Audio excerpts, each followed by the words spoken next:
After helping a teen man cut his screen time by more than 3/4 in 24 days, I've been refining a mechanism that reliably reduces teen screen time by 80%. In this video, I'll show you why male teen brains benefit from an intentionally designed 21-day phone hygiene reset. This is done with a dumb phone setup and a clear screen time schedule that lays out at what time of the day he gets to scroll and for how long.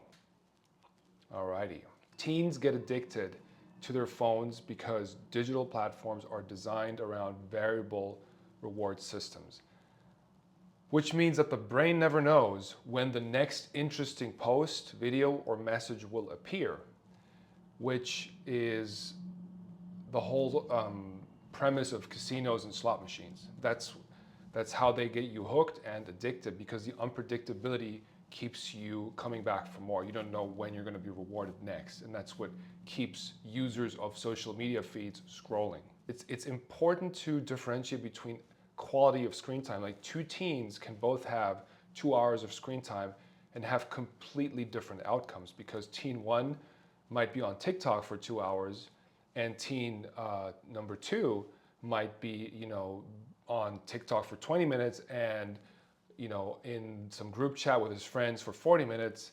And he might be doing some intentional YouTube stuff, like learning through YouTube videos, like intentional content, what I call it, for 30 minutes. And he might be, text messaging with his girlfriend for another 30 minutes. And that also amounts to 2 hours, but it's a totally different composition of 2 hours. If you want a copy of this Google Doc and to learn more about helping your son handle his phone addiction, I'm sharing it in my free community.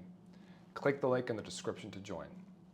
The steps that we need to take is, and that's the mechanism I mentioned that I'm currently refining, is the 21-day screen time reset. And so here the pyramid basically lays out that at the top we have utility use, which is, again, things like maps, calendar, school apps. And so that is something that I don't even count as part of screen time, because that's not really something we can try to diminish. I mean, it's good to try and diminish it, but at the same time, that's not really the problem. Number two, the second level there is communication, which basically means like messenger apps like WhatsApp or Telegram or just Messenger, where a lot of teens obviously communicate with their friends or through group chats. That is slightly more addictive, right, than utility, for sure. I mean, maybe actually not just slightly, actually a lot more, but it's also still not really the problematic kind of screen time. The next level below that is what I call intentional content, which means that you use YouTube or podcasts to actually learn and further yourself.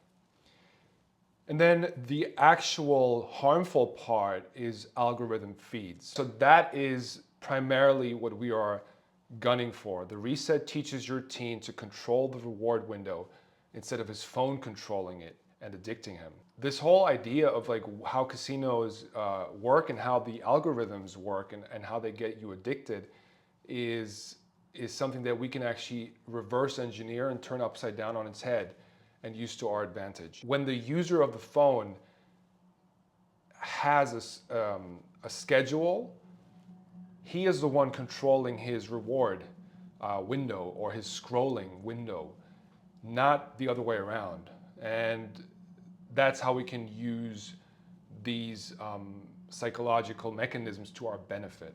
So the environment setup, meaning the phone setup, before we even get going with the reset, charge the phone outside the bedroom. So that is the first step to establish, to teach your son.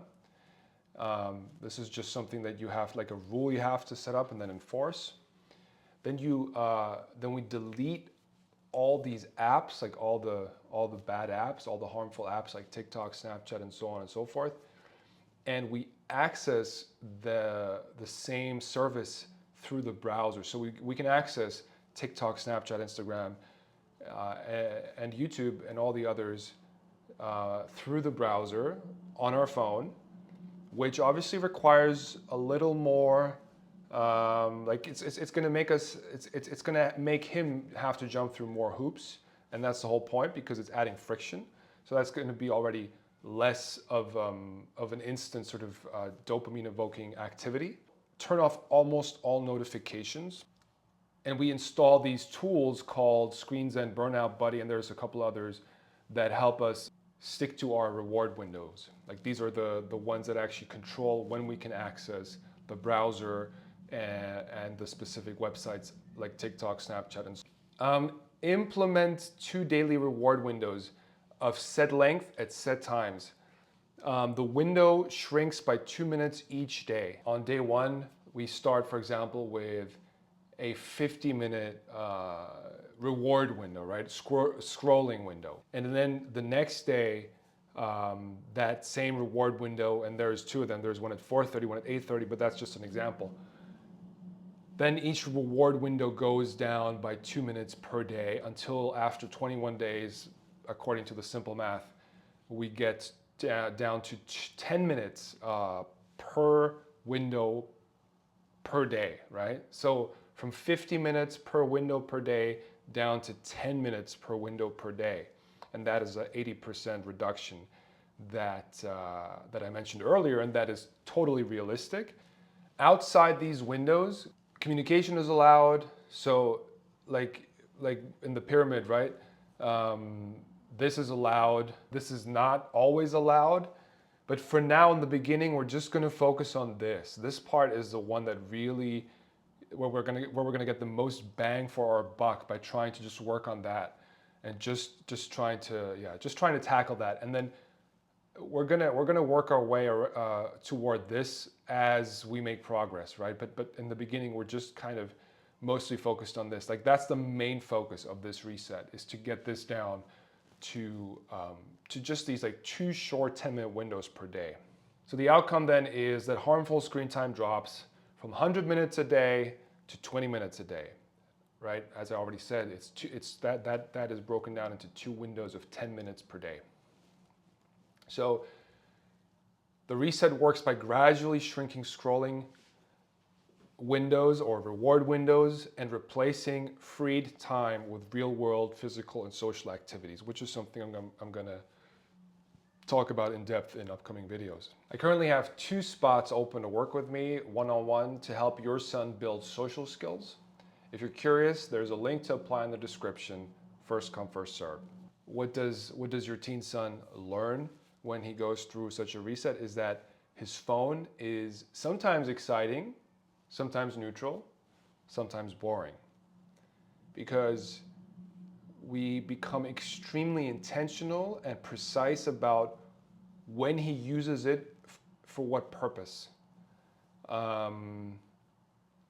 The only exception being, things that actually demand his immediate attention. Like, if somebody writes him an important message and he has that, he gets that in his notifications because that is still on, then he's going to react immediately because he's obliged to, he has to.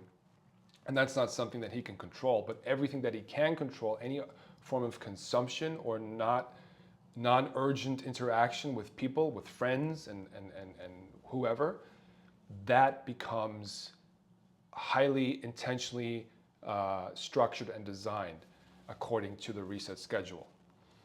And then the main thing from a dopamine perspective is that his dopamine reward prediction error loop gets rewired, because he understands that pleasure doesn't have to be maximal to be valid. So again, sometimes his phone can be a source of excitement, which is what he's used to right now. But sometimes it's neutral and sometimes it's boring. And then that'll naturally help him seek out other activities and not be glued to his screen, which is exactly why screens are just a symptom of something else missing and not really the source of evil themselves. Because if we understand how to design our environment so that the real world has better things to offer, then phones naturally just lose their gravitas and their magic. All right? Thank you for listening, and I'll see you tomorrow in the next video.